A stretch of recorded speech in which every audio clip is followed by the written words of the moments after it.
Bueno, ahí está, ahora sí. Muy bien. Eh, Vuelvo entonces sobre el tema, porque se había cortado la grabación, dijimos que el retorno de la inversión, entonces tratábamos de medir el rendimiento económico que se obtiene al realizar una inversión. O sea, esa inversión que hacemos, lo que tratamos es de ver cuánto nos va a rendir esa inversión, cómo vamos a ir recuperando esa inversión. Entonces, por un lado podemos tener una empresa, dijimos, que está, que se inicia, que es una empresa nueva, y bueno, y entonces hacemos toda una inversión para esa empresa, entonces después mediremos el resultado que se obtiene versus la inversión que se hizo. En cambio, si por ejemplo tenemos una empresa en marcha, que a lo mejor lanzamos un proyecto, dijimos, bueno, en ese caso, ¿qué haríamos? Haríamos los ingresos que nos estaría generando ese nuevo proyecto, menos la inversión que se realizó, y sobre eso este, calcularíamos sobre la inversión cuánto es lo que nos está generando de retorno esa inversión. Pero eso, digamos, vuelvo a hacer hincapié, no es el objetivo de esta parte, digamos, de analizar toda la parte de fórmulas, simplemente vamos a ir a lo conceptual, a lo importante de conocer el retorno de la inversión.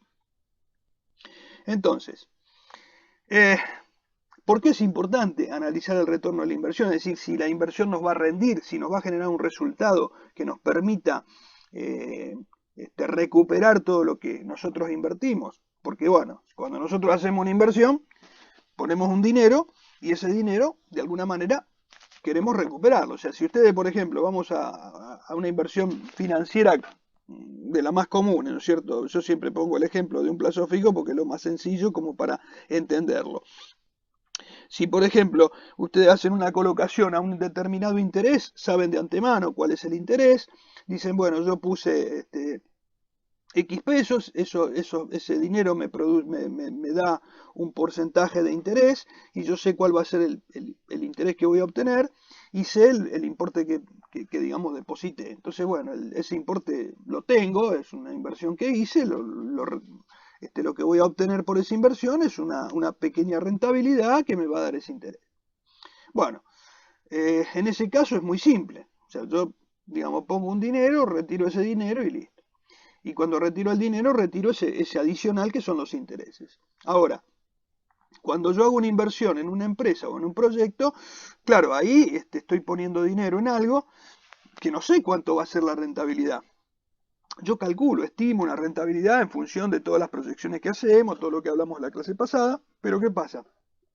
Yo no sé si esa inversión, cuánto me va a terminar rindiendo, porque después, sobre la marcha, puede haber, nosotros tuvimos una planificación y a veces puede salir muy bien y a veces puede haber inconvenientes, ya sea por factores internos, por factores externos, por X motivos, que bueno, que puedan hacer que los resultados sean distintos, a veces mejores y a veces peores.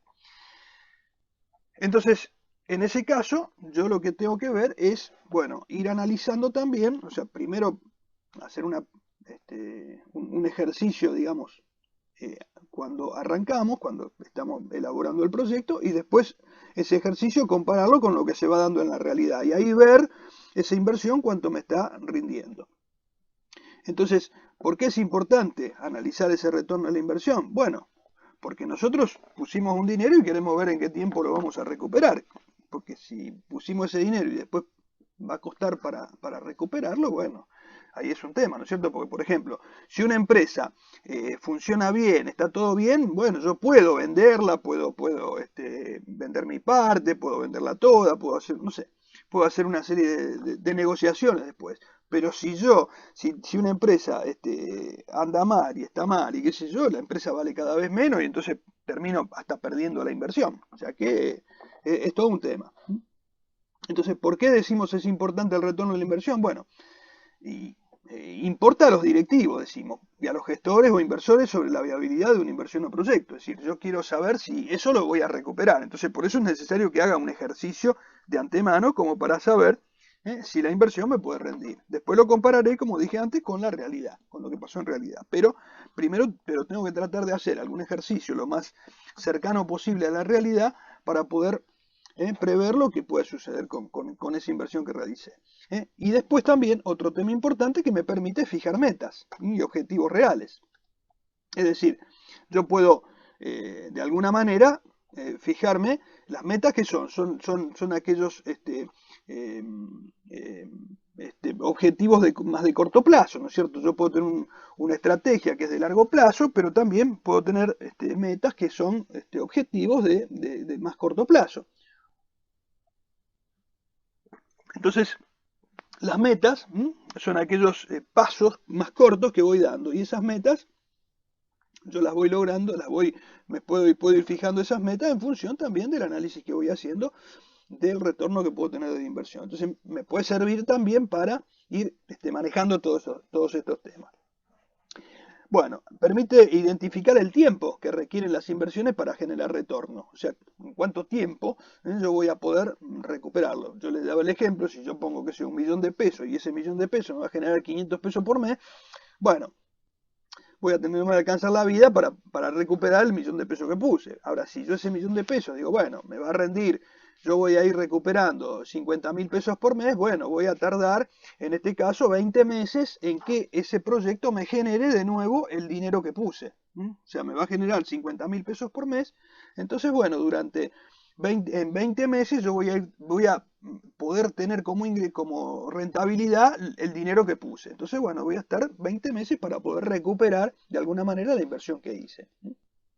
Si yo, por ejemplo, dando el ejemplo, el caso que les daba antes, de un plazo fijo, yo digo, bueno, si un plazo fijo me paga, no sé, un 3% mensual, bueno, en este caso, yo voy a tardar, que si en un año voy a tener un 36%. Entonces prácticamente voy a estar 3 años en que esos intereses me igualen al dinero que yo coloqué financieramente. Bueno, eso es más o menos lo que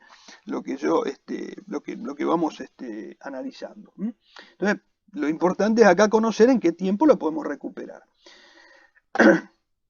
Permite también planificar inversiones futuras, es decir, si yo tengo la posibilidad digo, bueno, yo digo, esta inversión primera la voy a recuperar en, qué sé yo, en 10 meses, en 15 meses, lo que sea, bueno, yo sé que para dentro de 15 meses a lo mejor puedo ya ir pensando incluso antes de poder encarar ya otra nueva inversión o ampliar, lo puedo ir planificando en función también de lo que yo estime que voy a ir obteniendo. Por eso también es importante que lo conozca de antemano, o por lo menos que lo pueda tener previsto.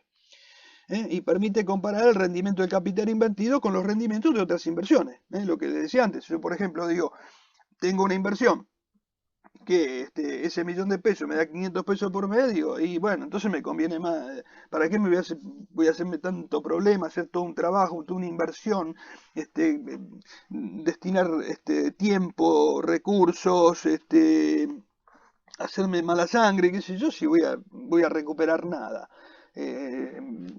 Hago más fácil, lo pongo a interés o hago alguna otra inversión y me quedo en mi casa y ya está, y gano más que con esta inversión que pienso hacer. Entonces, precisamente por eso es necesario que lo analice, o sea, analizo y veo, me tiene que convenir. Por eso siempre estas inversiones así más de riesgo son las que generalmente uno pretende que tengan más rentabilidad que cualquier otra, que las otras inversiones. ¿Por qué? Porque las otras a lo mejor son más seguras y entonces a lo mejor pueden tener un rendimiento más limitado, pero son más seguras. Entonces, bueno, es más fácil, digamos, no tengo que romperme mucho la cabeza, no tengo que preocuparme tanto, simplemente hago una colocación y listo. Pero obviamente, también tengo la contrapartida que por ahí, qué sé yo, si les comento el tema del plazo fijo, a lo mejor a duras penas me equipara la inflación, o sea, a lo mejor ahí nomás estoy apenas sacando con ese dinero, estoy simplemente cubriéndome un poquito de la inflación, no es que tenga una gran ganancia con ese interés.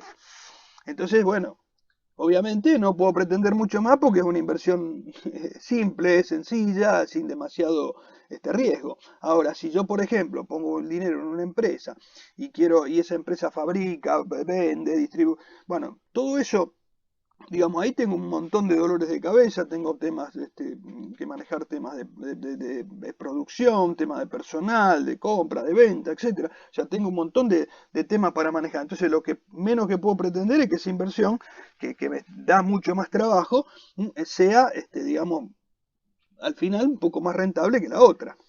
Es lo que se pretende. Después, bueno, a veces se da y a veces no. Pero precisamente por eso está el tema del análisis previo. Si yo tengo un análisis previo bien hecho, puedo llegar a decir, bueno, ¿me meto o no me meto en este tema? Y si me meto, yo sé que, bueno, tengo más o menos estudiado lo que me puede llegar a rendir.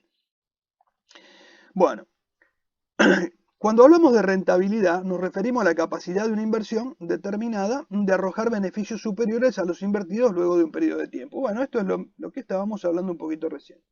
Cuando hablamos de rentabilidad, nos referimos a esa capacidad de arrojar beneficios superiores a los invertidos luego de un periodo de tiempo. O sea, tratar de obtener más, de que sea un buen retorno. Entonces, podemos decir que hay una rentabilidad significativa cuando se recibe un porcentaje significativo del capital de inversión a un ritmo que consideremos adecuado para proyectarlo en el tiempo. Bien lo que estábamos diciendo recién, o sea, la importancia de que esa rentabilidad sea buena. Y esto determinará la sustentabilidad del proyecto o su convivencia para los socios e inversores. Conveniencia, perdón, para los socios o inversores. O sea, si yo determino que, bueno, la rentabilidad es buena, que la voy a obtener en un corto tiempo, y qué sé yo, bueno, realmente por ahí me animo y hago la inversión. Si veo que es una rentabilidad que si no es algo demasiado seguro, si es algo que, bueno, seguro me refiero a que, digamos, esté bien analizado y todo, y no sé, por ahí no me meto en eso, busco otra alternativa, porque por ahí me meto en algo que después no me rinde y al final termino perdiendo capital. Entonces, y decimos que podemos distinguir en dos tipos de rentabilidad. Acá vamos a enfocar un poquito la rentabilidad del lado de quien lo obtiene. Por ejemplo, la rentabilidad económica se refiere a un beneficio promedio de la empresa por la totalidad de las inversiones realizadas. Si nosotros vamos al ejemplo que dábamos recién, por ejemplo, el activo o el patrimonio, ahí está toda la inversión que hizo la empresa. Por eso también la llamamos recursos totales o inversión total. Entonces, si ahí teníamos esa inversión total, esos recursos totales, ahí estaba digamos, ahí teníamos toda la carne en el asador. Ese era todo lo que la empresa tiene para poder trabajar. ¿Por qué? Porque el activo, o sea, si yo tengo, por ejemplo, tengo dinero en la caja, ¿qué hay en el activo? Y dinero puede haber de efectivo, ¿cierto? En caja, en banco, etcétera. Puede haber inversiones, puede haber cuentas a cobrar, puede haber mercaderías, bienes de uso, etcétera. Entonces, todo eso que yo tengo, lo tengo para poder moverme, para poder producir, poder producir rentabilidad. O sea, no estoy hablando de producción de bienes, sino en general. O sea, si yo presto servicio, lo que sea, cuando digo producción, digo en producir negocios y obtener rentabilidad. Entonces, dispongo de todo ese activo. Yo dispongo de todo ese activo. Por ejemplo, si yo tengo un bien de uso, que es un camión, que yo lo uso para distribuir mercadería, y a lo mejor lo saqué con un préstamo y ese préstamo lo debo, tengo un pasivo por eso, no me importa porque yo el camión lo tengo en uso. O sea, el camión me está prestando un servicio. ¿Yo debo plata por ese camión? Sí, debo plata. Pero ¿es un recurso mío? Sí, es un recurso. ¿Por qué? Porque yo lo uso yo. No es que yo uso un pedazo del camión porque una parte la debo. Yo uso todo el camión. Entonces hago la distribución. Por eso digo, dispongo de todo el patrimonio, de todo el activo. O sea, todo el activo está a mi disposición para poder producir este recurso, para poder producir rentabilidad. Entonces, el beneficio que obtiene la empresa, esa es la rentabilidad económica de toda la inversión que tengo realizada.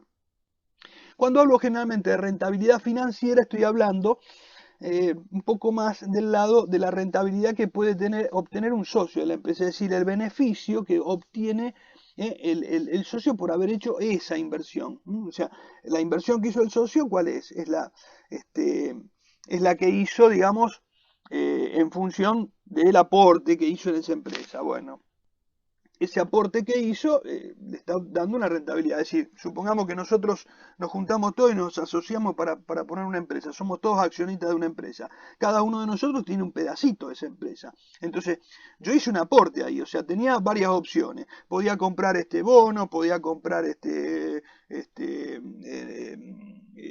títulos, qué sé yo. Podía hacer una inversión en plazo fijo, podía hacer otro tipo de inversión y otro tipo de negocio y se presentó otro que encaramos con con todo este grupo. Entonces decimos, bueno, yo puse el dinero acá y ese dinero que puse acá espero que me produzca una rentabilidad. Obviamente que no es la rentabilidad que le va a dar toda la empresa, no, yo voy a tener un pedacito de esa rentabilidad. O sea, mi rentabilidad se va a apuntar a lo que yo puse, al dinero que yo aporté. Entonces, el dinero que yo aporté no está en función de todo el activo, sino que está en función del patrimonio neto, es decir, de la parte del activo menos el pasivo, lo que yo tengo, digamos que es mío. Visto desde el punto de vista del inversor, del accionista. Entonces, ahí yo estoy pensando y digo, bueno, yo de esta empresa soy dueño de qué? De un pedacito que es que, y es el activo menos el pasivo, o sea, lo que es el patrimonio neto de la empresa. Bueno, yo soy dueño de ese pedacito. ¿Y ese pedacito cuánto me rinde? Y bueno, la utilidad que a mí me queda, que a mí me van a poder distribuir, esa utilidad es la que a mí, digamos, me genera un retorno de la inversión que yo hice. Entonces, ahí lo estoy mirando más financieramente, por eso decimos que en este caso estamos hablando de una medida de rentabilidad más próxima a los accionistas y a los propietarios. Estamos mirando por ese lado. Sí, pues yo vuelvo a decir lo de siempre. Yo hablo y la verdad que ninguno me pregunta nada, entonces digo, bueno, si tienen alguna duda me van diciendo, me cortan, me consultan, lo charlamos, porque la idea por ahí también es que si tienen alguna inquietud la planteen. Si no, yo sigo, pero si tienen alguna duda me interrumpen todas las veces que sea necesario y lo charlamos. Sí, profe, pero se entiende. Bueno, perfecto, mejor. De todas maneras, yo hago hincapié por ahí, a lo mejor soy reiterativo con esto, pero el tema es que lo digo porque por ahí no prefiero que no se queden con dudas porque a veces después cuesta más explicarlo cuando por ahí pasa el tiempo y a lo mejor tengo que volver a reflotar un tema y entonces a lo mejor por ahí se pierde más. Entonces por ahí si hay alguna duda prefiero que se vayan aclarando sobre la marcha, que es mucho mejor. Pero bueno, si se entiende, perfecto, mejor, me alegro mucho y sigamos. Muy bien. Vamos a ver un poquito lo que es la rentabilidad de la financiación. Entonces acá vamos a ver la rentabilidad, o sea, vamos a enfocar acá cuál es la rentabilidad de los propietarios y de los terceros. ¿Se acuerdan que dijimos que en este caso decíamos, bueno, el activo estaba financiado, acá cuando hicimos este cuadrito dijimos, el activo está financiado por los terceros y por los propietarios. Bueno, entonces, a ver, ¿y qué recibe cada uno? O sea, ¿cuál es la rentabilidad de cada uno de estos? O sea, ¿cuál es la rentabilidad de los propietarios y los de terceros? Bueno, vamos a empezar por los propietarios. Como dijimos, hicimos un aporte, pusimos una empresa, y esa empresa que pusimos va a producir, produce algún tipo de beneficio, y bueno, ¿y nosotros cómo recuperamos esa inversión que hicimos? Bueno, ¿a través de qué? De la distribución de utilidades, de los dividendos. O sea, la empresa que va a hacer, va a ganar dinero, esperemos que lo gane, o sea, hicimos todos los cálculos, todas las proyecciones, etcétera, como para ganar dinero. Bueno, ese dinero que se pueda ganar, una parte de eso se va a poder distribuir. Bueno, esa distribución de dividendos es la fracción que los socios de una empresa van recibiendo como retribución de ese capital invertido.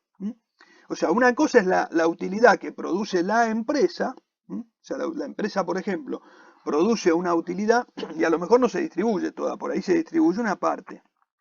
Entonces yo financieramente voy a ver puntualmente lo que... Está bien, el dinero que no se distribuye, digamos, a lo mejor queda dentro de la empresa y yo tengo un poquito más de valor dentro de la empresa porque ese dinero es como si yo hiciera un aporte adicional y es digamos que como que mi capital es un poquito mayor que el que puse al principio.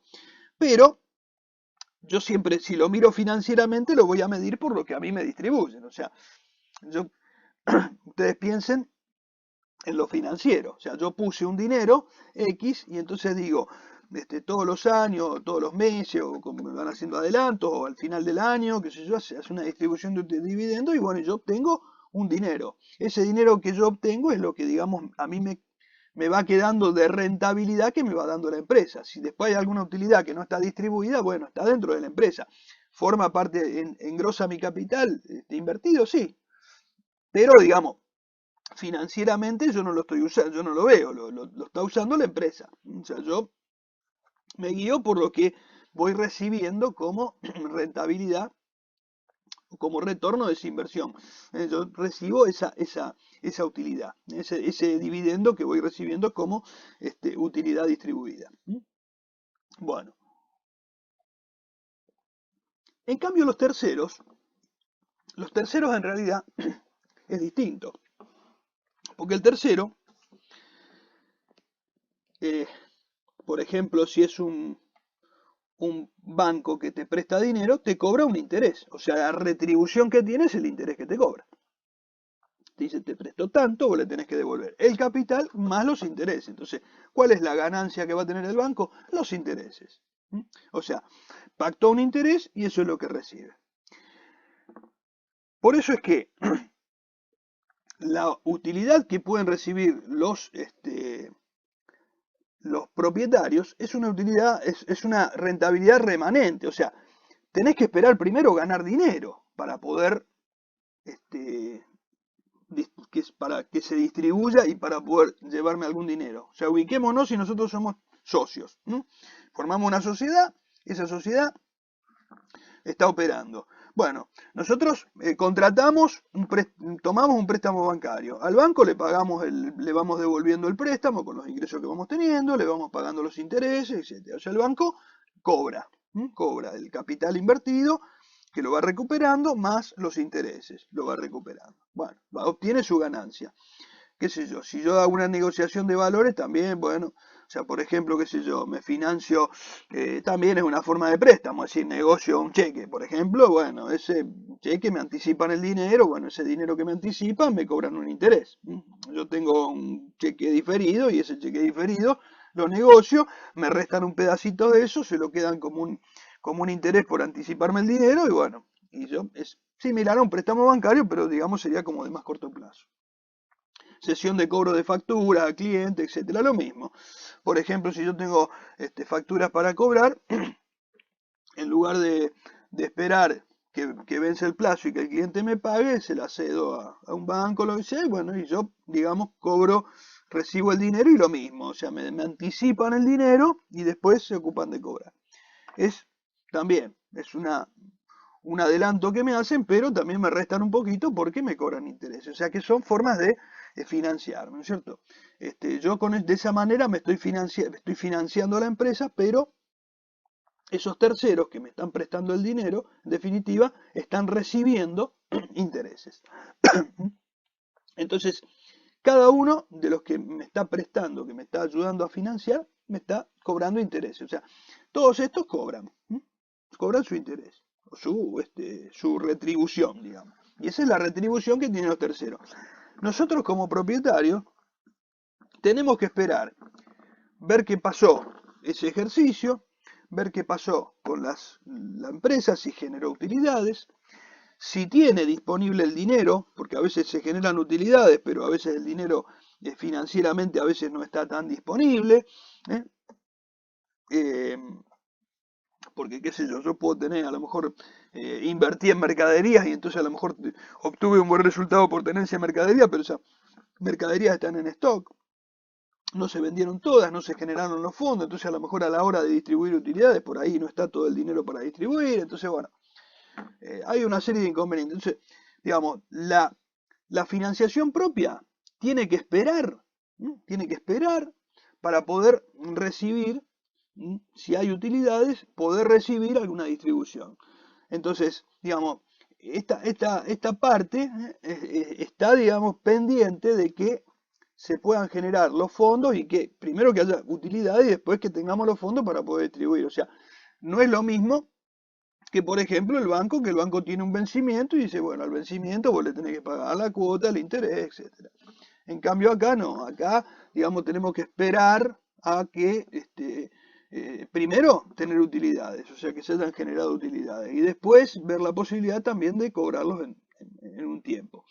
Entonces, por eso siempre acá el propietario tiene esa utilidad remanente, es decir, no es lo mismo que la rentabilidad de, digamos, los terceros que ya la tienen, digamos, pautada de antemano y listo. Acá digamos, es de lo que queda. O sea, esta es segura. El banco me dice, yo te hago un préstamo al 7% mensual y es el 7% mensual. Listo, ya sabe cuánto es y punto. En cambio, acá yo no sé cuánto voy a recibir de utilidades. O sea, tengo que esperar, terminar el ejercicio, ver cuánto dio de utilidad y de ahí en más, ver cuánto de eso se puede distribuir y ver cuánto de eso recibo. O sea que no es que tengo asegurado una rentabilidad, no la tengo. Por eso es una utilidad o una rentabilidad que es remanente. O sea, es, digamos, de lo que queda repartimos. O sea, podemos llegar a repartir. No hay, digamos, algo asegurado ahí. Bueno, muy bien.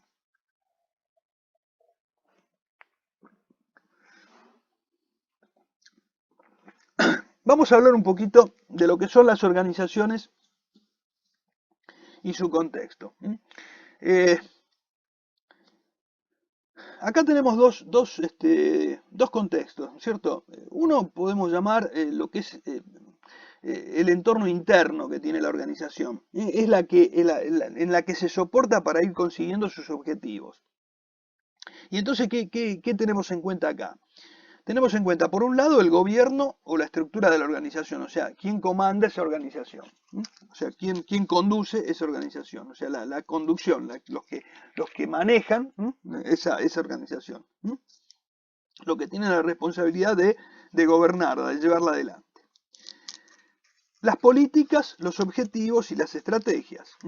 Habíamos dicho que, bueno, nosotros teníamos los objetivos, que generalmente son de largo plazo, y, y para eso, bueno, teníamos ciertas estrategias, y después, bueno, las metas más de corto plazo, pero bueno, tendríamos que las políticas o los objetivos, las estrategias son parte de ese entorno interno que tiene la organización y en que se soporta para lograr sus objetivos.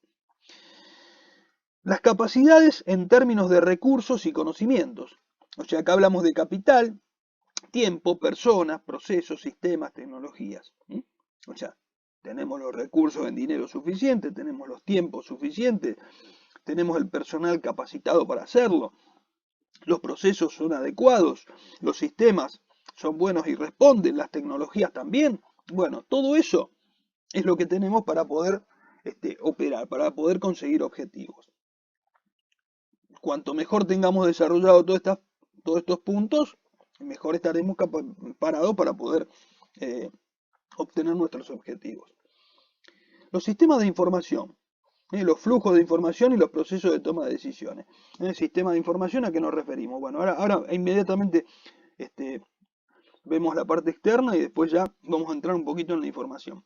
Así que acá estamos hablando de los sistemas de información, o sea, los sistemas que nos proveen de toda la información necesaria para poder tomar decisiones. O sea, ahora vamos a ver enseguida que la información es una necesidad para poder tomar decisiones. Las relaciones y valores de las partes que conforman la organización, o sea, todas aquellas relaciones entre las partes que componen esa organización, los distintos sectores, las distintas personas que conducen sectores y que están relacionadas entre sí para poder, digamos, llevar adelante la organización. Bueno, esas relaciones y los valores de esas partes, bueno, son las que conforman esa organización. Eso, digamos, es un contexto interno. La cultura de la organización, es decir, cuál es la mentalidad de esa organización, qué enfoca esa organización.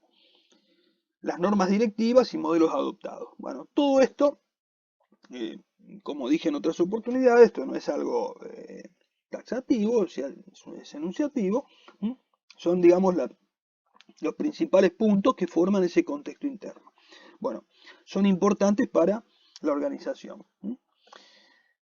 Y además, después nos encontramos con lo que es la parte externa, o sea, el contexto externo. Es decir, acá estamos en presencia de el entorno ese externo en que la organización busca conseguir objetivos. ¿Y qué incluye ahí? Bueno, el entorno social y cultural, o sea, cómo está conformada la sociedad,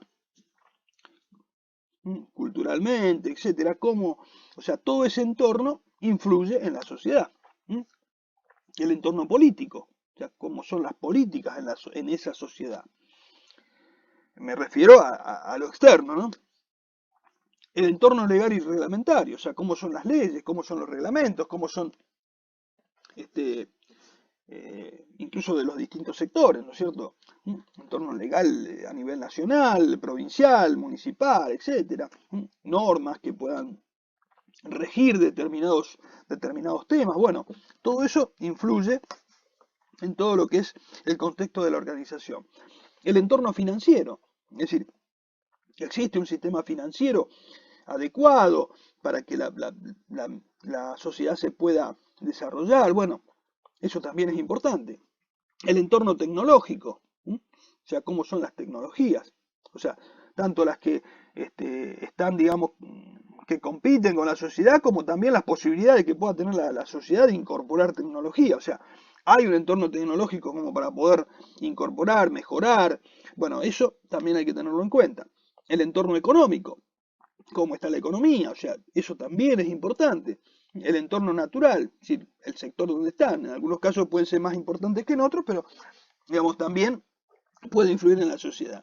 El entorno competitivo, cómo es la competencia, a nivel y todo esto, como digo, decimos acá, a nivel local, regional, nacional o internacional, es decir, depende cómo se mueve, independientemente a veces del lugar donde opera, a veces van influyendo igualmente todos estos sectores, ¿por qué? Porque, qué sé yo, si yo a lo mejor dependo de importar algún producto o algún tipo de bien, por ahí me afecta también la política internacional o los cambios en determinadas políticas. Entonces eso también me influye. O sea, no estoy exento de todo este tipo de cambios. Entonces, bueno, todos estos entornos son los que están, digamos, afectando a las organizaciones y son los que tienen influencia sobre todas las decisiones que se puedan tomar y sobre todas las actividades que se pueden hacer. Esto prácticamente lo vinimos mencionando también antes, pero bueno, lo refrescamos un poquito acá y ahora vamos a entrar en lo que es la información. O sea, acá nosotros hicimos hincapié, uno de los puntos que hablábamos acá en la parte interna eran los sistemas de información. Bueno, vamos ahora a meternos un poquito, ¿por qué? Porque esta parte es, digamos, donde interviene mucho esta materia. O sea, esta materia, digamos, está metida en esta parte. Sistema de información, flujo de información, proceso de toma de decisiones. O sea, acá es donde tiene mucha importancia la materia nuestra, la contabilidad. Vamos a empezar a hablar un poquito de lo que es la información. ¿Qué es la información? Vamos a ver un poquito cómo es el proceso de generación de información. La información es todo aquello que nosotros necesitamos, son una serie de datos procesados para poder lograr una buena toma de decisiones. Entonces, esa información, ¿cómo se produce? Bueno, en primer lugar, nosotros tenemos datos que están dispersos en nuestro contexto, ¿no es cierto? Datos, que están transportados en qué? En comprobantes, formularios, etcétera. Pueden ser formularios físicos, pueden ser electrónicos, lo que sea, pero son, digamos, ahora, antes eran generalmente físicos, ahora, bueno, puede haber de los dos, pero bueno, pero en realidad son comprobantes. Son elementos que transportan un dato. Un comprobante es un elemento que transporta un dato. ¿Qué es, por ejemplo, para que lo veamos prácticamente, para que lo entendamos mejor?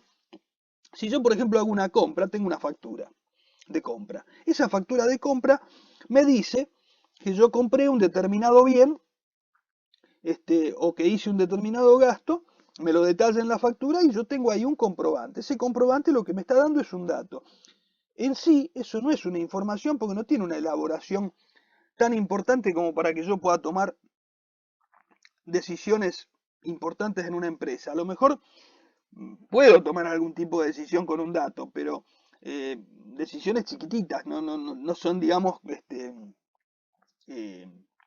decisiones que puedan afectar a la política o la trayectoria de la empresa. O sea, simplemente a lo mejor puedo tomar una decisión relativa a ese dato, a ese comprobante.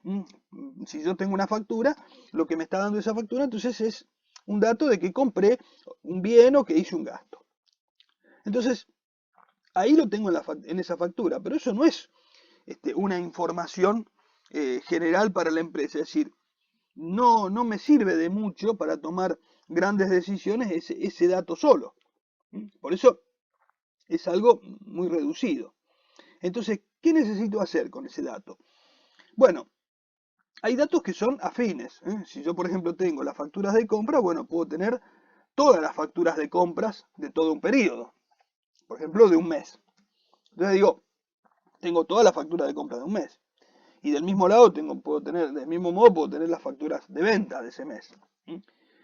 Entonces, si yo las agrupo, o sea, hago un proceso con todos estos datos y digo, junto todas las facturas de compra, junto todas las facturas de venta, las proceso, las clasifico, las codifico, todo, y elaboro un informe, puedo elaborar un informe el informe puede ser una planilla, ¿no es cierto?, donde tengo las ventas y las compras del mes. Tengo todas las ventas del mes y todas las compras del mes. Y ahí ya tengo una información. ¿Por qué? Porque fueron un montón de datos procesados. O sea, yo tenía un montón de datos y entonces los procesé. Entonces yo digo, bueno, tengo las compras, pero digo, a ver, de todas estas compras del mes, ¿qué son gastos? ¿Qué son compras de materiales? ¿Qué son compras de materia prima? ¿Qué son compras de mercadería de reventa? ¿Qué son gastos de servicios, etcétera? Las puedo hasta agrupar, puedo obtener distintos listados, distintos informes, y esos informes sí me van a servir a lo mejor para tomar algún tipo de decisiones de otro tipo. Entonces, ahí lo que hice es tomar una serie de datos que tenía así dispersos, los agrupé, los clasifiqué, los codifiqué y una vez procesados esos datos, entonces ahí sí se produce una información. Eso puede ser un informe de ventas, por ejemplo. Si yo esos informes de venta los voy registrando, los voy a su vez con esos informes de venta nutriendo otra parte del sistema de información, puedo terminar a lo mejor armando con las ventas, con las compras, con los cobros, con los pagos, etcétera, etcétera, etcétera. Puedo ir determinando durante todo un ejercicio un balance de ese ejercicio. Entonces, en ese caso, voy a obtener esa contabilidad, me va a permitir ir armando informes que esos informes también se van a seguir uniendo a otros y voy a terminar formando lo que es una contabilidad y obtener un balance de la empresa. Entonces ahí sí estoy acá, ya tengo información, o sea, los informes, los balances, etcétera, esos son, digamos, ahí ya está formando parte de la información. Eso es la información. Ahí es donde está interviniendo precisamente la información. Entonces, partimos de datos sueltos, que una vez procesados nos permiten tener una información elaborada. Esa información es la que nos va a permitir tomar decisiones. Vamos a ver, ¿qué utilidades tiene la información? Y la utilidad va a estar dada por la calidad de la información que provee el sistema y la concreción de todos sus objetivos, de todas las necesidades a satisfacer por sus distintos usuarios. Por ejemplo, la información puede servir de guía para la política de la dirección y de los inversionistas. O sea, para la política que siga la dirección de la empresa, y los inversionistas son aquellos que deseen invertir en la empresa. O sea, por ejemplo, si ustedes quieren comprar acciones en la bolsa y quieren comprar acciones de empresa, ¿qué van a buscar?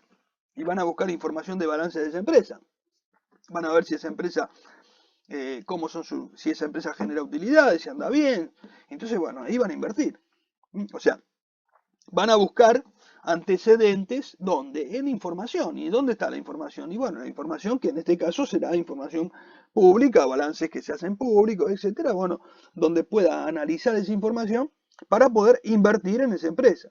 Entonces, si yo tengo, me sirve tanto para la parte interna, como es la dirección de la empresa, como para los inversionistas. Aquellos que deseen invertir en esa empresa, o, qué sé yo, hay una emisión de acciones, bueno, y quieren comprar esas acciones. O sea, están interesados en invertir en esa empresa. Guía para los interesados en comprar y vender. O sea, tanto un cliente como un proveedor le va a interesar conocer cómo es la empresa, cómo se mueve, eh, este, qué, cómo es su andar. ¿Por qué? Porque de alguna manera el, el proveedor te está dando a lo mejor plazo para que vos le pagues, te está entregando mercadería y te está dando plazo para que vos le pagues. Si la empresa es una empresa que anda caminando por la cornisa, por ahí el proveedor se puede encontrar con que entregó mercadería y después no la puede cobrar. Entonces le interesa conocer de qué empresa está hablando.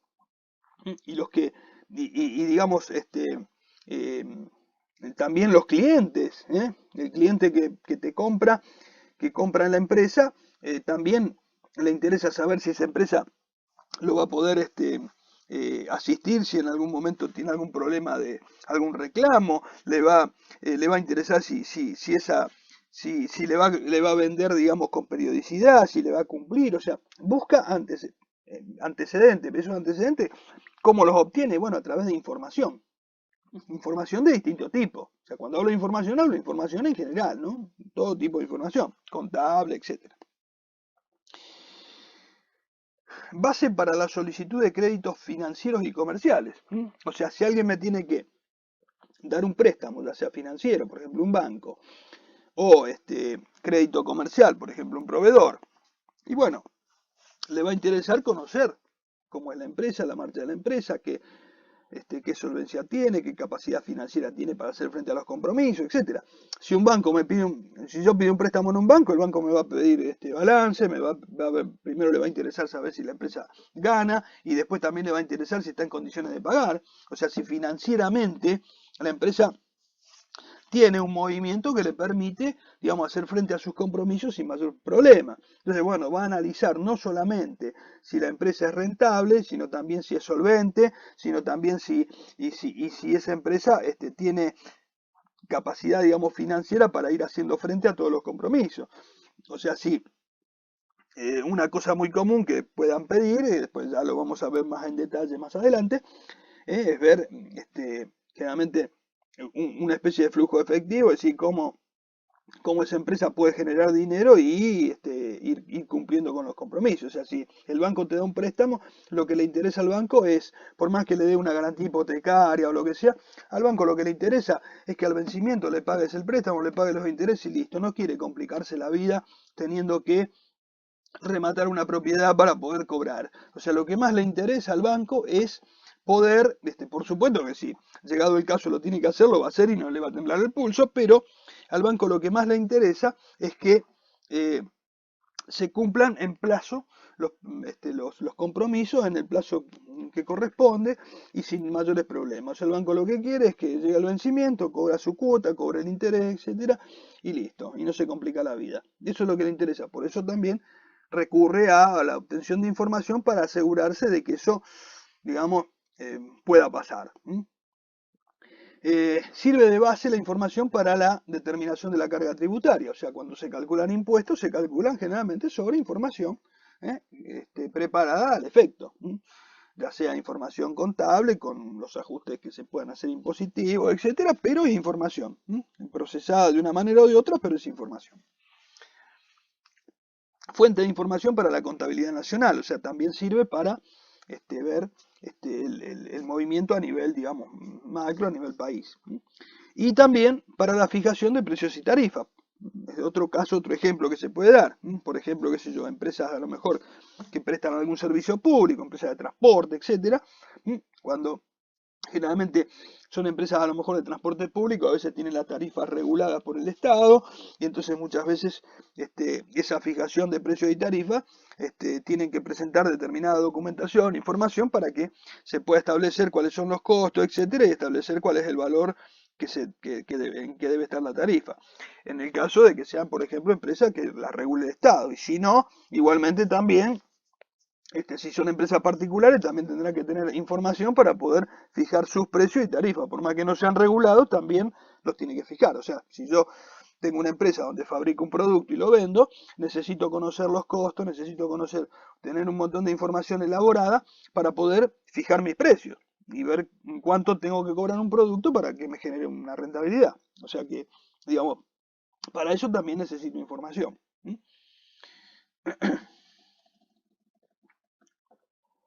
Bueno, vamos a ver los atributos que tiene la información. Pertinencia. La información contable debe estar acorde con los objetivos y las necesidades de quienes recurrirán a ella. O sea, tiene que ser una información que sea acorde a las necesidades de quienes recurren a esa información. O sea, si yo, por ejemplo, quiero, como decíamos antes, una información para poder fijar un precio, bueno, tendré que tener toda la información debe estar adaptada a lo que yo necesito. O sea que yo necesito una información pertinente para poder aplicar a lo que yo necesito. O sea, a mí, por ejemplo, qué sé yo, no me sirve, a lo mejor hay datos que a lo mejor pueden ser una buena información, pero que a mí no me sirve. Yo tengo que buscar la información que sea acorde a lo que yo necesito. Entonces, bueno, cuando yo hablo de la información, estoy hablando de la información que yo puedo llegar a necesitar.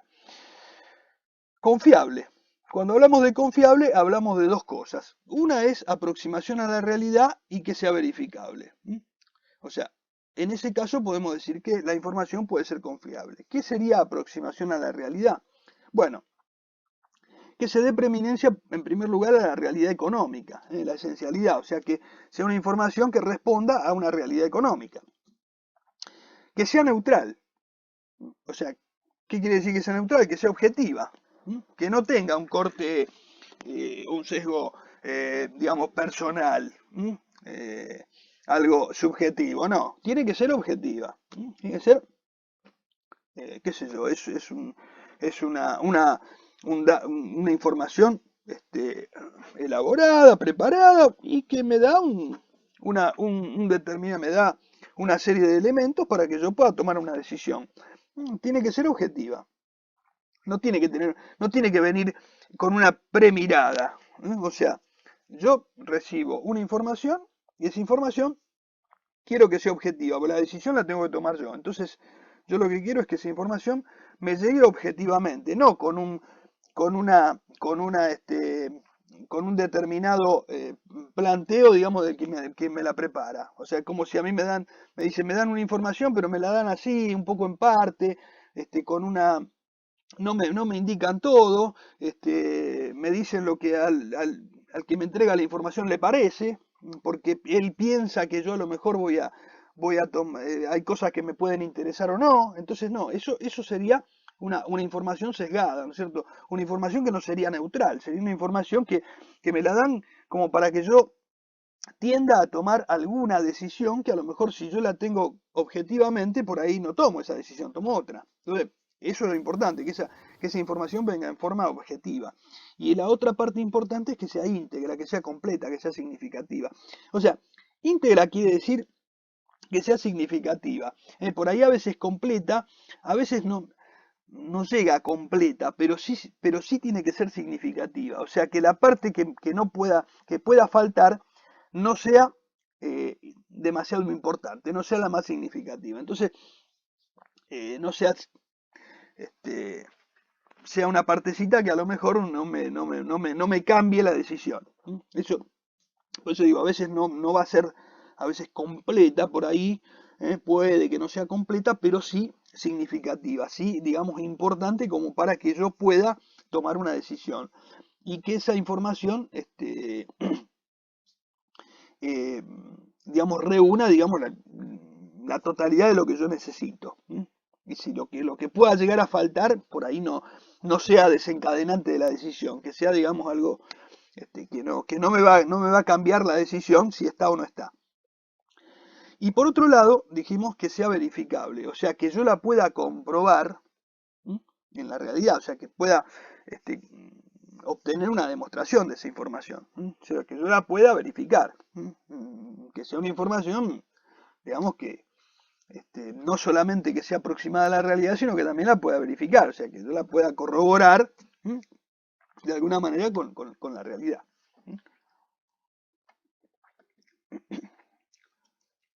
Sistemática. La información debe ser sistemática, debe presentarse de manera orgánica, basada en reglas contenidas en las normas contables profesionales. Acá, porque digo, generalmente acá estamos hablando ya prácticamente de toda la información que produce, digamos, la contabilidad, ¿no es cierto? Por eso estamos hablando. Hablamos de las normas contables, etc. Porque la información, digamos, si yo tengo mi forma de presentarla, y otro tiene otra forma, y todo, cada uno lo hace a su manera, digamos, es como que no hay una forma basada en reglas para presentar esa información. Entonces, por eso es importante que la información contable tenga alguna normativa que las agrupe y que diga, bueno, esta información se presenta de esta manera, con estos criterios, se evalúa de esta manera, se arma de esta manera. Entonces, todo eso, todas esas normas contables, esas reglas contables, hacen que la información se pueda presentar de una manera basada en reglas que están avaladas por la profesión, o sea, que están elaboradas por la profesión, de manera que todos, digamos, respondamos a una forma sistemática de presentarla. Que, digamos, haya una unidad en eso. Que sea comparable, que tenga la posibilidad de ser comparada con otras informaciones, ya sea del mismo ente, a la misma fecha o periodo, del mismo ente a otras fechas o periodos, o de otros entes. Por ejemplo, si yo tengo un balance, yo puedo comparar un balance de mi empresa de un año y otro. Por ejemplo, qué sé yo, o de varios periodos, es decir, puedo tener, qué sé yo, los últimos 5 años uno al lado del otro y puedo compararlos. Entonces, bueno, si yo un ejercicio lo elaboré de una manera, el otro lo elaboré de otra, el otro lo hice con un criterio, el otro le cambié el criterio, el otro entonces, bueno, en definitiva, cuando quiero comparar, estoy comparando peras con manzanas. En cambio, si yo seguí una línea en todos los periodos, entonces dije, bueno, cuando comparo, estoy comparando lo mismo. Estoy comparando información que está elaborada de la misma manera. O sea, por ejemplo, si yo digo, tengo mis cuentas a cobrar con clientes, digo, doy un ejemplo, y esas cuentas a cobrar por clientes, un año las expongo, las cuentas a cobrar. Al otro año digo, las cuentas a cobrar, le resto, como algunos son clientes y proveedores, bueno, lo neteo y lo pongo todo en una sola línea. Y un año puse los que son clientes por un lado como activo y los proveedores en el pasivo. En otro año dije, no, puse los clientes menos los proveedores y puse el neto. Y lo que estoy comparando no tiene nada que ver, o sea, estoy haciendo una ensalada, o sea, no estoy teniendo un criterio lógico. Entonces, si la norma me dice, no, las cuentas por cobrar van en el activo, las cuentas por pagar van en el pasivo. Bueno, entonces todos los años lo expongo de la misma manera. Entonces, cuando comparo, estoy comparando la misma cosa. Yo puedo decir, bueno, el año anterior tenía más deuda con proveedores, ahora tengo menos. Antes del año anterior tenía más cuenta a cobrar, ahora tengo menos cuenta a cobrar, o tenía menos y ahora tengo más. O sea, digamos, puedo comparar y la comparación me da un dato útil. Si no, si digamos, no tengo la información, no es comparable, ¿qué conclusión voy a sacar? Ninguna. Es más, me puedo hasta o sea, voy a sacar una conclusión que puede ser errada y tomar decisiones que no correspondan. Por eso pueden ser del mismo ente, a la misma fecha o periodo, a otras fechas o periodos, como decía recién, o puede ser también que yo compare con otros entes. Entonces, ahí es donde tiene relevancia también las normas contables, porque por ejemplo, si los otros entes también siguen o sea, también están obligados a seguir esas normas, entonces todos exponemos de la misma manera. Si yo comparo con otra entidad, también voy a tener la misma forma, la misma manera de las mismas reglas contables, etcétera, de manera que todos trabajamos de la misma manera. Entonces, se puede hacer una comparación. Por eso también es importante las normas contables.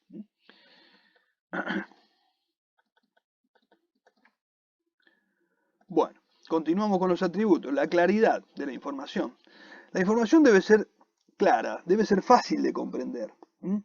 Fácil de comprender. Generalmente yo siempre digo, uno tiene que tratar de... nosotros a veces trabajamos y uno tiene una serie de tecnicismos que a veces eh, cuando los tenemos que explicar o decir, tenemos que tratar de que el que recibe la información para poder tomar una decisión lo pueda hacer de la forma más simple posible. O sea, que no lo compliquemos a veces con tecnicismos, sino tratar de que la persona que va a tomar decisiones lo pueda leer muy claramente esa información, sin demasiado, sin que esté demasiado retorcida, que por ahí se haga difícil de comprender e interpretar. Entonces, tratemos de que siempre la información sea de fácil interpretación, de rápida interpretación.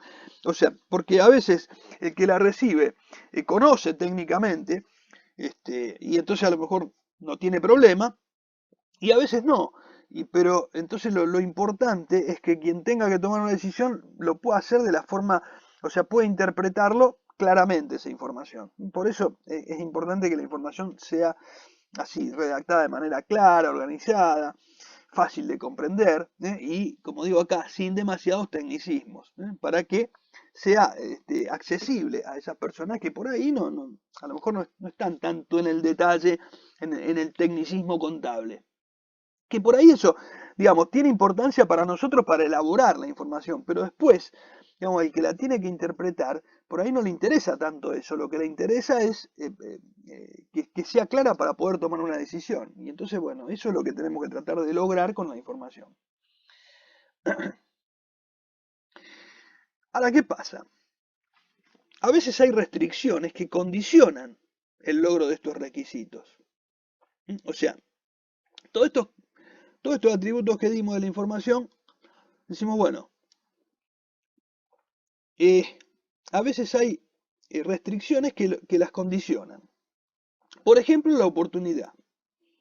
La información debe suministrarse en tiempo y forma. O sea, de nada me sirve que la información sea clara, sea verificable, confiable, sistemática, bla, bla, bla, bla, bla, si la doy en un momento que ya no me sirve para tomar una decisión. Es decir, si yo traigo un dato de que la empresa, la empresa dio un resultado muy bajo en el balance de hace 2 años atrás y resulta que la empresa quebró.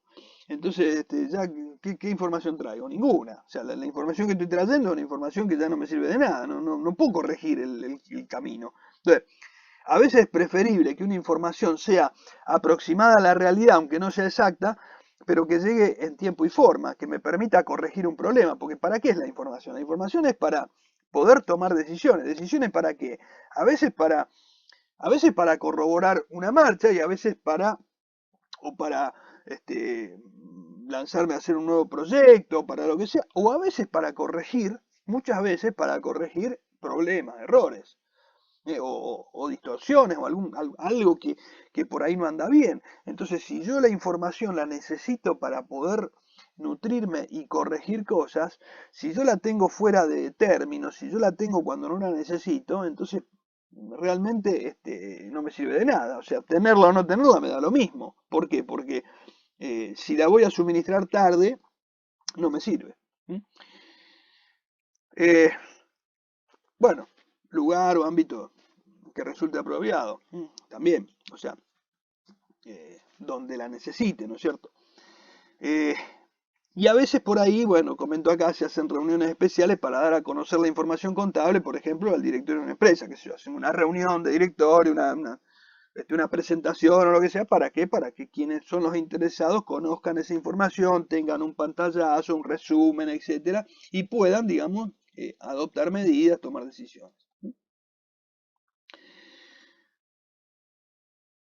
Otra cosa que condiciona el logro de los requisitos es el equilibrio entre costo y beneficio. Es decir, si yo tengo una información, que prepararla, generar esa información, armar todo, tiene un costo enorme para mí, y a lo mejor la utilidad de tener esa información es corregir algo que realmente es mucho menos costoso que la información, que generar la información en sí, tampoco me sirve. O sea, si yo tengo que gastar mucho para poder brindar una información y digamos el producto de esa información no me redunda en un beneficio que supere el costo de haberla elaborado, tampoco tiene sentido. O sea, por ahí no me sirve tanto tener esa información porque en definitiva lo que puedo llegar a corregir es nada. O sea, qué sé yo, pongo un ejemplo, no sé, si yo digo, no sé, no quiero que se gaste tanto en fotocopia. Y entonces pongo una persona que me cuesta, no sé, 100.000 pesos por mes entre sueldo y carga social y todo para que controle que no saquen más fotocopias de la que tienen que sacar. Y entonces digo, gasto 100.000 pesos por mes para ahorrarme a lo mejor 1.000 pesos. Entonces, digamos, tengo una información bárbara y con esa información me ahorro 1.000 pesos por mes, pero gasto 100. Entonces, la verdad que no me sirve. Pongo este ejemplo así muy ridículo para que, digamos, haga ruido. Es decir, yo tengo que tener un equilibrio entre el costo y el beneficio. Es decir, el costo tiene que ser siempre menor que el beneficio que voy a obtener por que me va a brindar esa información. ¿Mm? Eso es importante.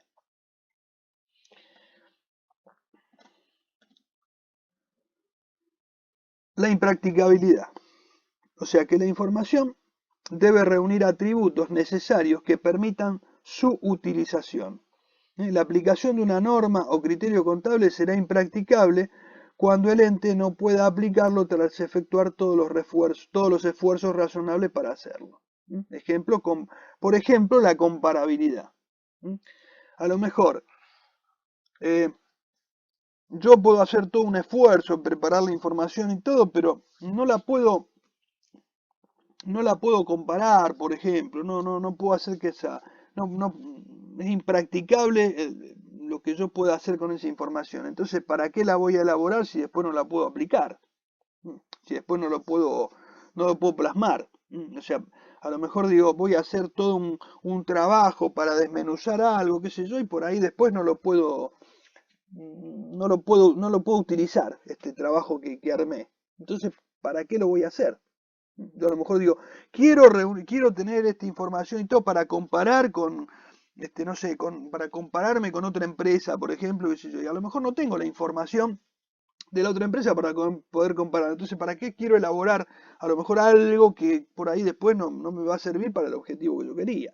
Entonces, eh, tiene sentido trabajar, elaborar información si yo la puedo aplicar, si yo la puedo utilizar. Si no la puedo utilizar, no la puedo aplicar, ¿para qué voy a perder tiempo en armarla y prepararla?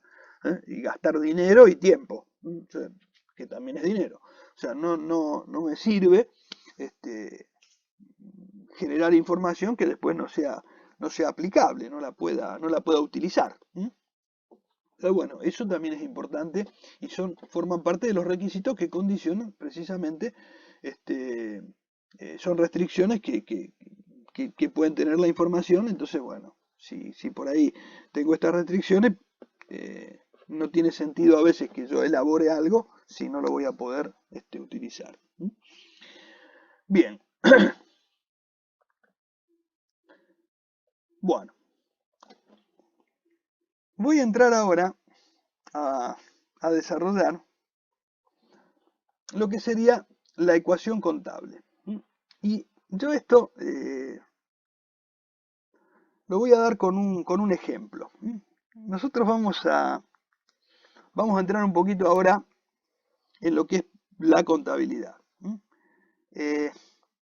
No lo voy a enfocar esto como una registración contable, sino lo hemos planteado acá de una manera más conceptual. Siempre miremoslo como cómo está compuesta la empresa. O sea, siempre tengamos en mente ese esquema de financiación, ese activo, pasivo, patrimonio neto, que nosotros marcamos ahí. tengámoslo presente porque lo que voy a ir mostrando acá, porque en definitiva eso es la ecuación contable y en definitiva lo que queremos mostrar acá es cómo esa ecuación contable es dinámica, se va moviendo todo el tiempo, y bueno, y lo quiero mostrar no como una registración contable, sino sino en forma conceptual. Entonces vamos a entenderlo de esta manera. Una empresa se constituye con un aporte de capital, o sea, por parte de socios o accionistas.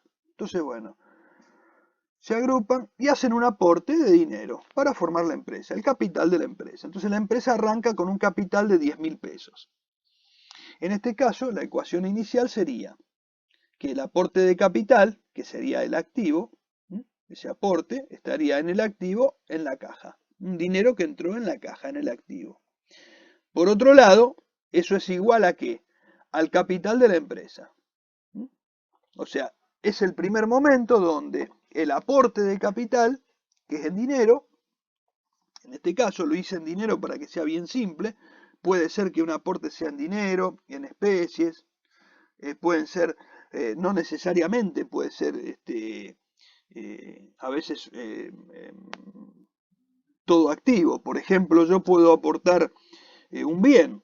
A lo mejor nosotros formamos una empresa y muchos aportaron dinero y yo no tenía dinero para aportar, no tenía ese dinero que necesitaba para aportar, o la empresa necesitaba, qué sé yo, algún bien y yo lo aporté, qué sé yo, necesitaba un utilitario. Entonces yo lo aporté a la empresa, tengo un utilitario y lo aporté.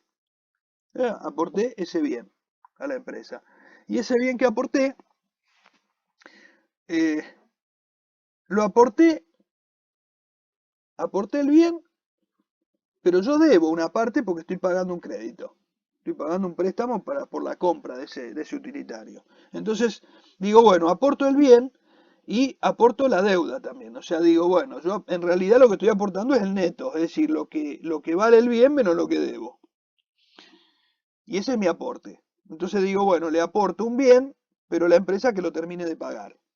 Entonces, ese bien ya no es más mío, pasa a manos de la empresa, entonces entra en el activo, pero por otro lado le estoy dando también un pasivo a la empresa. O sea que no necesariamente tiene que ser todo pesos lo que aporte.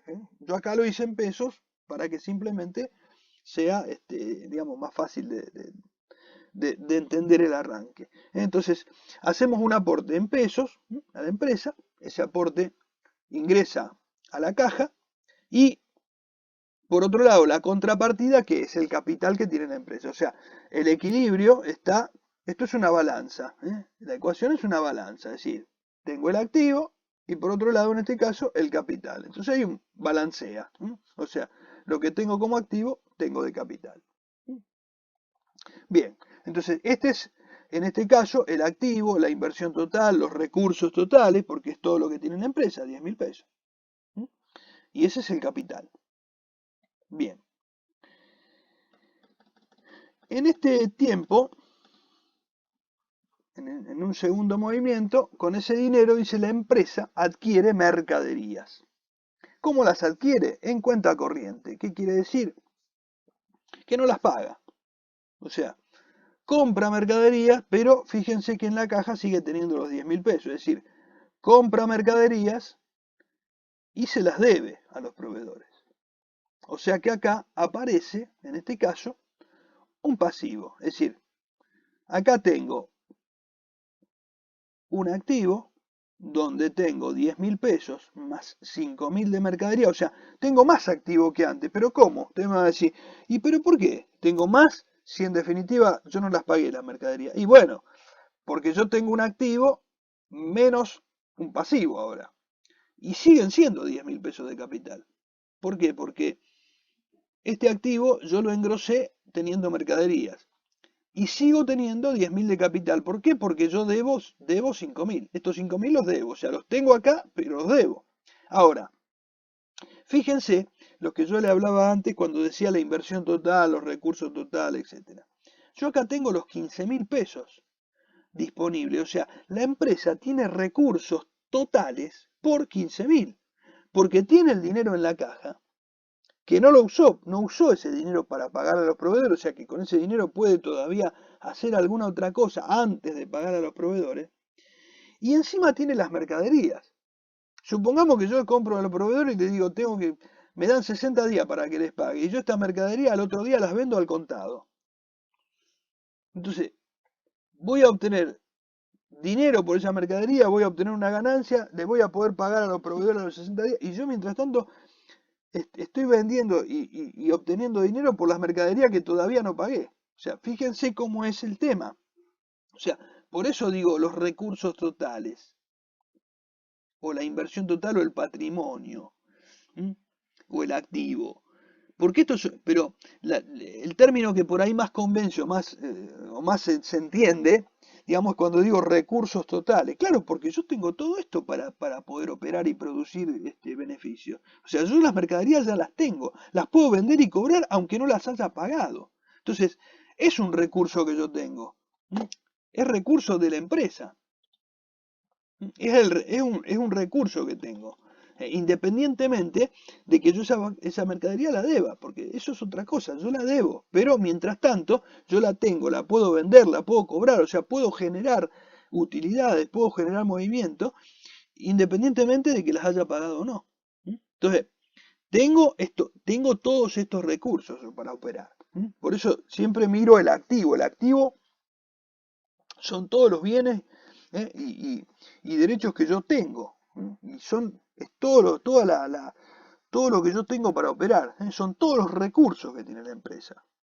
O sea, si yo tengo la mercadería y la puedo vender y cobrar, es un recurso que tengo. O sea, yo puedo generar utilidad, generar dinero con esa mercadería.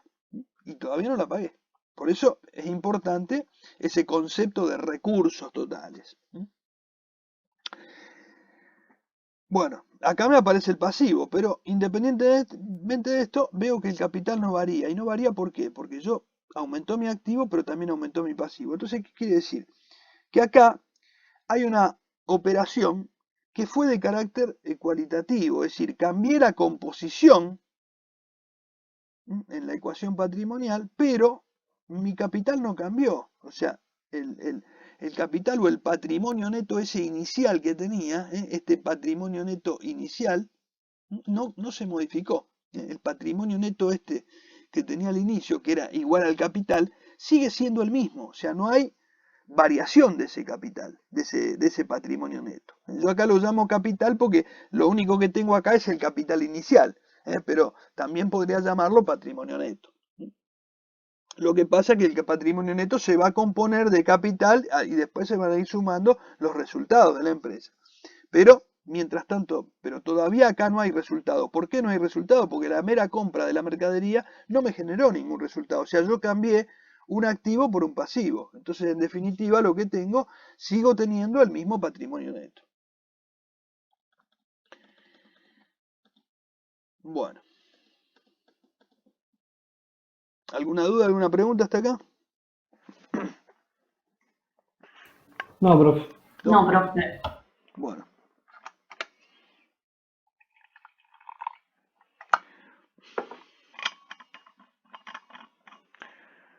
Un segundito. Bueno.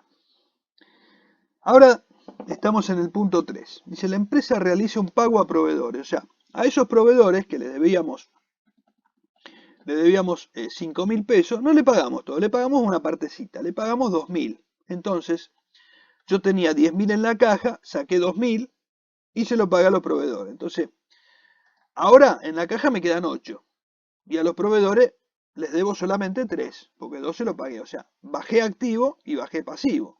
El capital sigue siendo el mismo. O sea, también fue una operación que no me generó ninguna utilidad, ninguna utilidad ni pérdida, nada. O sea, no me generó resultados. Lo único que hice es cambiar un activo, disminuyó un activo y disminuyó un pasivo. Fíjense acá, aumentó un activo y aumentó un pasivo. Acá disminuyó un activo y disminuyó un pasivo. Pero esto no se movió, la ecuación siguió siendo la misma. O sea, el activo menos el pasivo me siguió dando lo mismo. O sea, también son variaciones de tipo cualitativo. No hay una variación que produzca un cambio en el patrimonio neto. Punto 4. Dice, la empresa adquiere un bien de uso, un rodado, por un monto de 1.500 pesos. Muy bien. Entonces acá no me dice que lo compré, que lo debo, sino que lo adquirió y bueno, obviamente entiendo que lo pagó. Entonces, de la caja que tenía 8.000 pesos, sacó 1.500 y ahora tiene un rodado por ese valor. O sea, estos 1.500 que estaban en la caja ahora están en este rodado, que está en bienes de uso. Pero fíjense que yo tenía 13.000 acá de activo y acá también tengo 13.000. Lo que hice es repartirlo distinto. El pasivo quedó igual.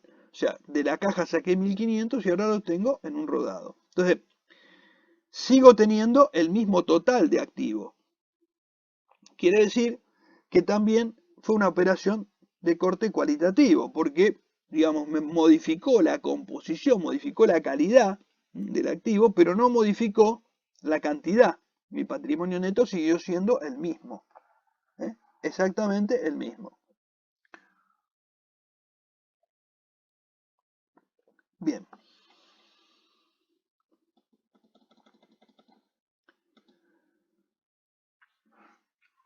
Por último, dice, la empresa decide hacer una colocación financiera, un plazo fijo a 30 días por 3.000 pesos. Entonces, ¿cuánto tenía en la caja? 6.500. Saqué 3 y lo puse acá, en inversiones. O sea, tenía 6.500 en la caja, ahora me quedé con 3.500 y 3.000 lo puse acá en inversiones.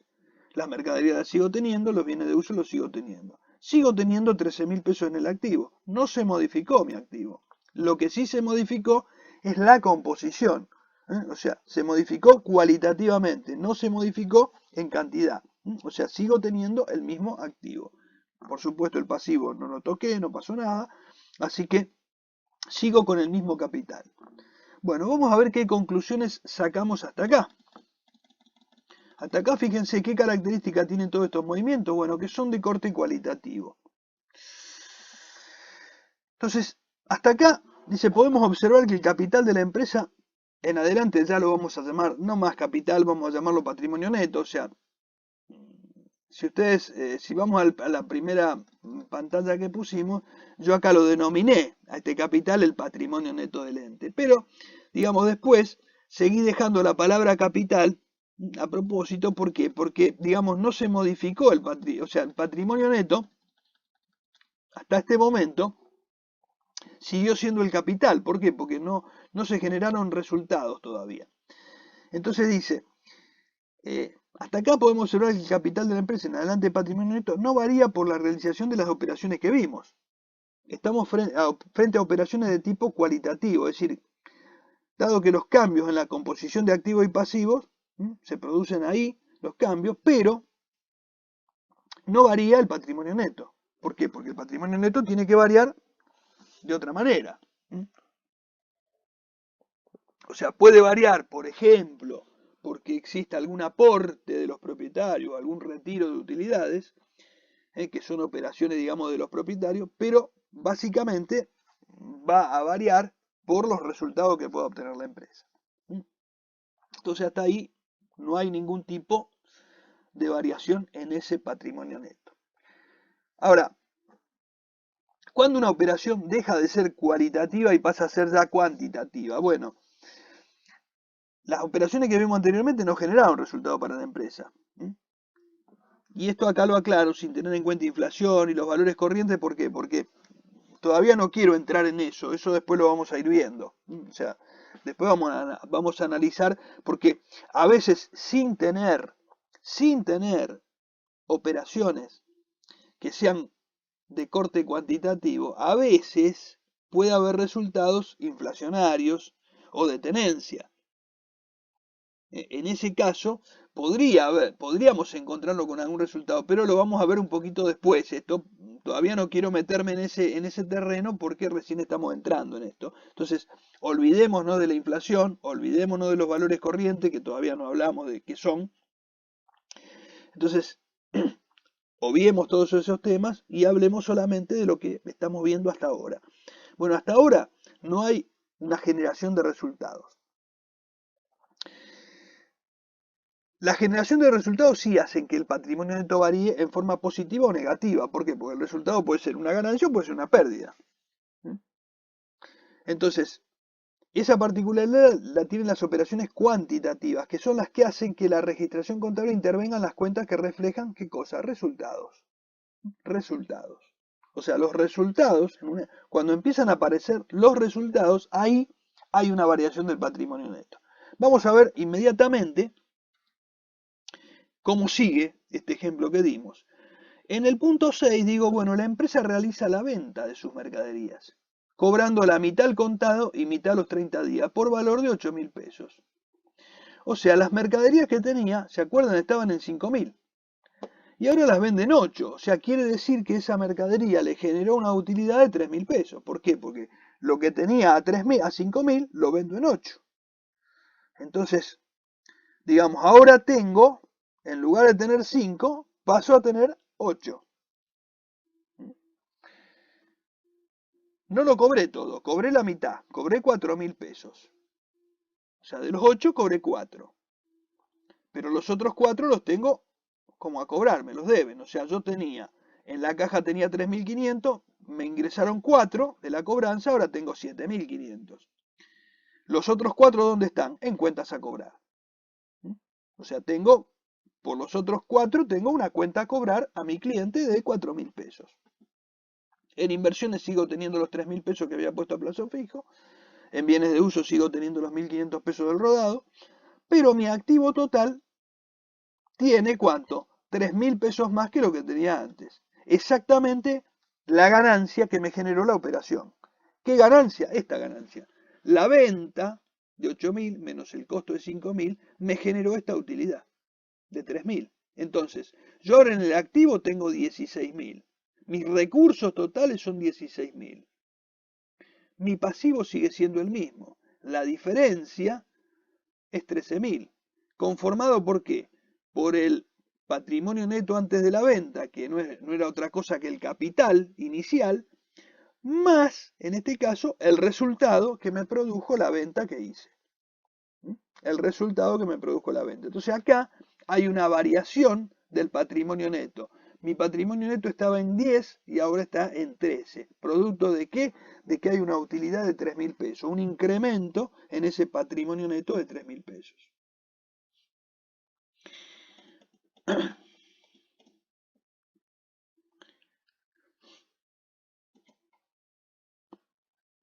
Otro punto. Se produce el vencimiento del plazo fijo y la empresa recibe el dinero en efectivo por el monto original, o sea, los 3.000 pesos que pusimos, más intereses por 200 pesos. O sea, la empresa retiró los 3.000 pesos que había puesto, pero no le dieron 3.000, le dieron 3.000 más 200 de intereses, o sea, le dieron 3.200.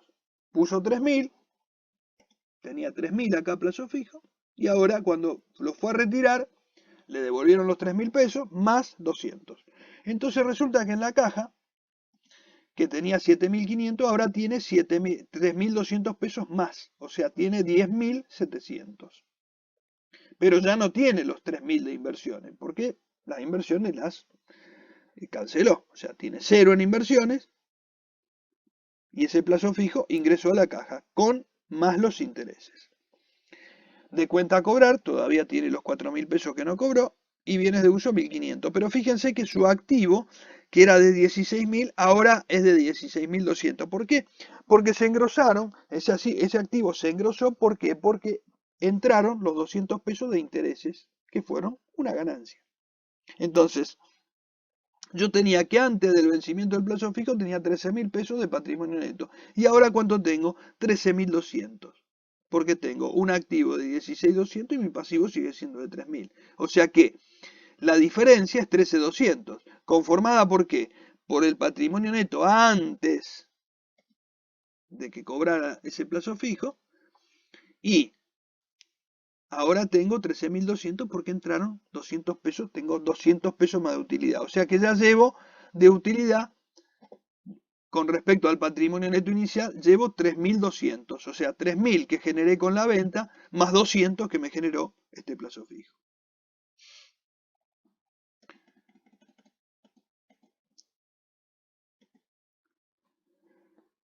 Acá se produce otro tema. Se pagan gastos varios, qué sé yo, luz, gas, lo que sea, no sé, cualquier gasto, por un monto de 1.000 pesos. Entonces pagamos esos gastos. Yo en la caja tenía 1.700, 10.700, gasté 1.000, me quedan 9.700. Entonces las cuentas a cobrar siguen iguales, los bienes de uso siguen iguales, tengo 15.200. De 16.200 que tenía, le resté 1.000 y ahora tengo 15.200. ¿Dónde fueron esos 1.000? Bueno, a pagar gastos. ¿Esos gastos qué son? Son un resultado en este caso negativo.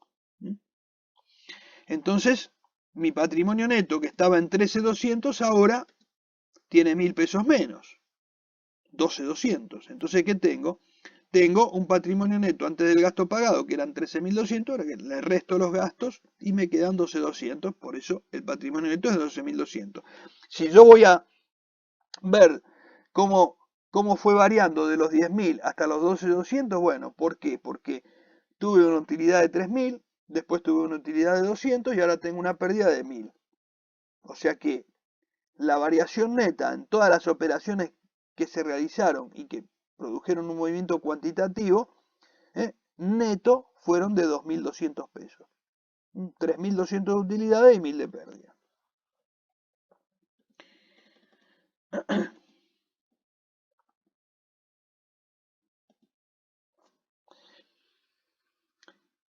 Se contabiliza la amortización del rodado. Después vamos a entrar un poquito en detalle de lo que es la amortización. Por ahora les voy a dar así un poquito un pantallazo rápido, porque ahora después cuando analicemos todos los conceptos, ahora inmediatamente cuando terminemos esto vamos a empezar a analizar conceptos, y entre los conceptos que vamos a analizar le vamos a dedicar un tiempito importante a lo que es la amortización. La amortización, para verlo así, hacer una introducción rápida ahora, es cuando yo compro un bien, yo ese bien no lo consumo en el momento. O sea, yo no compro un auto y el auto en el momento se consume. Si yo, por ejemplo, me siento a comer y después pago la cuenta y tengo una factura por un ticket, una factura por esa comida, o desayuno, lo que sea, lo consumí. O sea, compré, no sé, tomé un café con leche con media luna y bueno, y ese lo consumí en el momento. O sea, es un gasto, ya está consumido. Ahora, cuando yo compro un auto no lo consumo en el momento. El auto lo compré y lo voy a utilizar una cantidad de tiempo, una cantidad de años. Entonces no lo puedo poner como un gasto. Por eso yo el auto lo tengo ¿dónde? Acá, en el activo. Es un activo porque no es un gasto que yo consumí. O sea, gasté un dinero, pero ese dinero no lo consumí. Lo tengo en un bien que estoy utilizando. Entonces lo que voy haciendo ese bien es mandándolo al gasto de a poquito a medida que ese bien va teniendo un desgaste. Entonces lo voy mandando al gasto o al costo en la medida que lo vaya utilizando.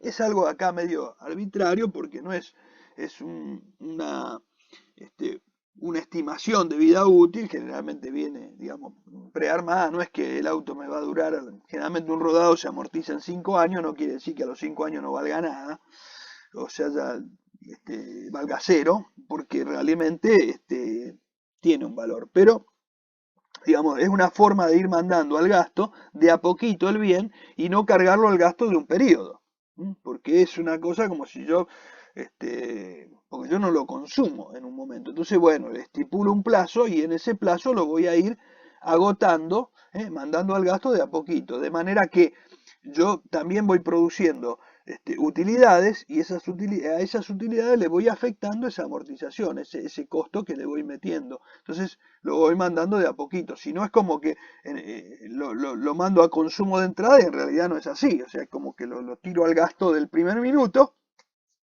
Y es como que ese bien lo consumí de golpe, y no es así.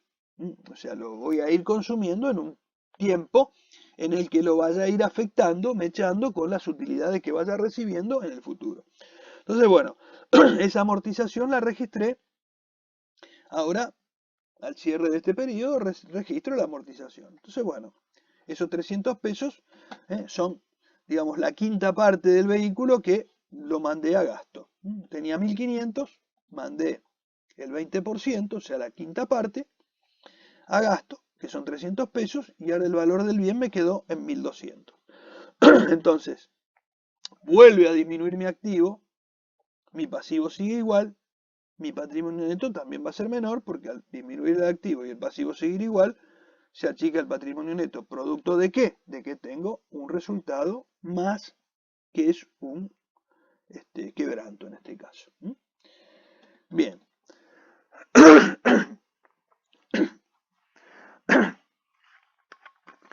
Bueno. Ahora vamos a pasar a un punto ya final, donde nos vamos a encontrar con lo siguiente.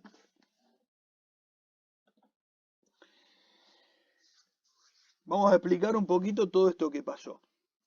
Y decimos que en estos ejemplos que se mostraron, hay operaciones que han generado movimientos, acá falta una palabra, movimientos cualitativos. Acá han generado movimientos movimientos cualitativos.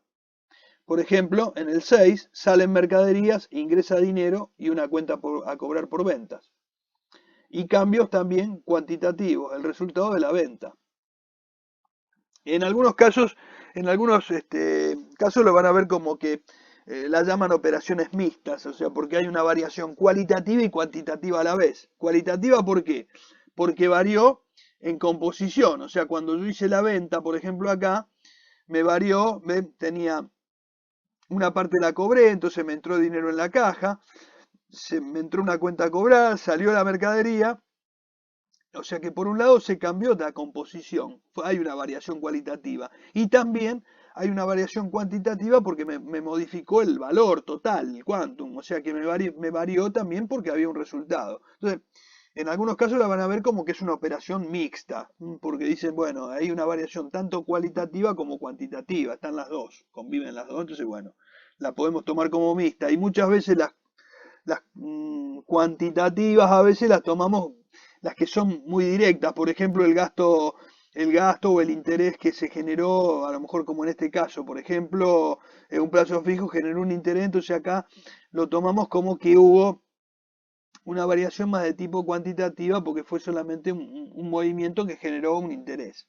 Pero en el otro caso, como cambia toda una composición, la podemos también la pueden ver como mixta. Pero bueno, no lo considero tan importante, digamos, esa diferencia, pero bueno, la pueden ver también así. Y bueno, entonces tenemos movimientos cualitativos, porque decíamos que había cambios en la composición del activo, y también en los resultados porque había un resultado por la venta. Entonces, las operaciones siguientes también, dice, generaron un resultado para la empresa y esos resultados modificaron el patrimonio neto y por ende la ecuación original, o sea, la ecuación que teníamos original, que eran, ¿se acuerdan? Activo 10.000, patrimonio neto 10.000. O sea, el arranque, el punto de partida. Y fíjense que ahora estamos con ¿qué? Con un cambio muy grande. ¿Por qué? Porque tenemos 14.900 de activo, 3.000 de pasivo, 11.900 de patrimonio neto. O sea, cambió sustancialmente con respecto a ese 10.000 igual a 10.000. Pero fíjense que hay una balanza, o sea, balancea. O sea, el activo menos el pasivo es igual al patrimonio neto. O el activo es igual al patrimonio neto más el pasivo, si paso el pasivo para allá, sumando. Pero generalmente lo vamos a ver así. Cuando lo paso del otro lado y lo pongo al lado del patrimonio neto es para mostrar, digamos, la financiación. Digo, el activo, estos 14.900 están financiados 3.000 por los proveedores. 3.000 me lo están bancando los proveedores, a los que todavía no le pagué. Fíjense, yo vendí la mercadería, tuve una ganancia y todavía no le pagué 3.000 pesos a los proveedores. Entonces, de este activo que tengo acá, de estos recursos totales, 3.000 se los estoy debiendo a los proveedores. Pero yo momentáneamente tengo todo este activo para operar, para trabajar. Por eso son recursos totales. Pese a que de esto hay una partecita que no es mía porque se la debo a los proveedores. Pero mientras no se la pague, la estoy usando yo. Entonces, por eso son recursos míos, porque lo estoy aprovechando yo mientras no se lo pague. Esto es dinero que mientras no se lo dé estos 3.000 a los proveedores, estos 9.700 los tengo yo en la caja y los puedo usar. Con lo cual, digamos, me estoy moviendo con un dinero que lo debo, pero lo estoy usando yo. Y por otro lado, bueno, tengo este pasivo. Entonces, de estos 14.900, estos 3.000 los debo. Están soportando un pedacito de este activo. Y el resto lo están soportando los propietarios. O sea que de los 14.900, 3.000 es financiación de terceros y 11.900 financiación propia.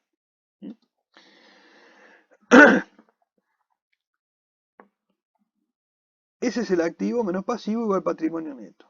¿Y este patrimonio neto qué es? En definitiva, capital inicial, los 10.000, esto que vemos acá, los 10.000, el capital inicial, ¿más qué? Más las ganancias, menos las pérdidas. ¿Cuáles son las ganancias? Estas. Resultado por la venta, 3.000. Intereses ganados a plazo fijo, 200. O sea, las ganancias son 3.200. Capital inicial, 10.000. Ganancias, 3.200. O sea, ese capital inicial le sumo las ganancias, que son 3.200. Y le resto las pérdidas, que son los 1.000 pesos de gastos varios y 300 de la amortización. Entonces, capital inicial 10.000 más 3.200 menos 1.300 y tengo un patrimonio neto de 11.900. O sea, estos son, este es el capital y estos son resultados del ejercicio. Entonces, fíjense que ese activo menos pasivo igual patrimonio neto, acá estoy mostrando la conformación de ese patrimonio neto. Cómo se formó ese patrimonio neto. Acá me da el recorrido que tuvo durante este periodo de tiempo ese patrimonio neto. De un capital inicial de 10.000 pasamos a tener, o sea, un patrimonio neto inicial de 10.000, que era solamente el capital, pasamos a un patrimonio neto final de 11.900. ¿Producto de qué? De que a ese capital inicial se le sumaron ganancias y se le restaron pérdidas. Entonces, el patrimonio neto total al cierre me quedó en 11.900. Bien. ¿Alguna pregunta, alguna duda hasta acá? No, profe. Bueno, yo ahora tendríamos que entrar a hablar de, vamos a empezar a hablar de costo, concepto de costo, etc. Y otros conceptos que vamos a ir manejando, ¿no es cierto? Así que esto que sigue también es muy importante porque acá vamos a empezar a charlar un poquito de concepto de costo, que es costo de adquisición, costo de producción, etcétera, costo a consumir, costo consumido. Vamos a ver una serie de conceptos que son muy importantes. Pero, digamos, no voy a arrancar porque quedan escasos 5 minutos y en este tiempo no voy a dejar esto. Voy a decir 3 cosas, lo voy a dejar por la mitad. Así que lo reservo para que, si tienen alguna duda, alguna pregunta, la puedan hacer. Algo que les pueda haber quedado, no sé. ¿Quedó todo claro? ¿Alguna duda con respecto a esto que vimos de la ecuación? No sé. No, ninguna, profe, quedó todo bastante claro, la verdad. Bueno, entonces, si es así, continuamos entonces el lunes. A ver si, no sé si llegaremos calculo que a lo mejor llegamos a terminarlo, o si no, bueno, quedará algún pedacito, pero para el jueves, pero calculo que vamos a andar ahí cerquita ya de terminar toda esta parte.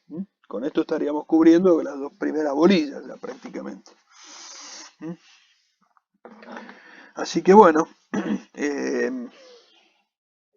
si no tienen duda, los libero ya. Dale, profe, Dale, gracias. profe, gracias. Nos Bueno, vemos. bueno, Chao. muy bien, Gracias. muy bien. Chao, chao. Bueno, Chao, profe. chao, buenas Chao, noches. Lucian. Buenas noches.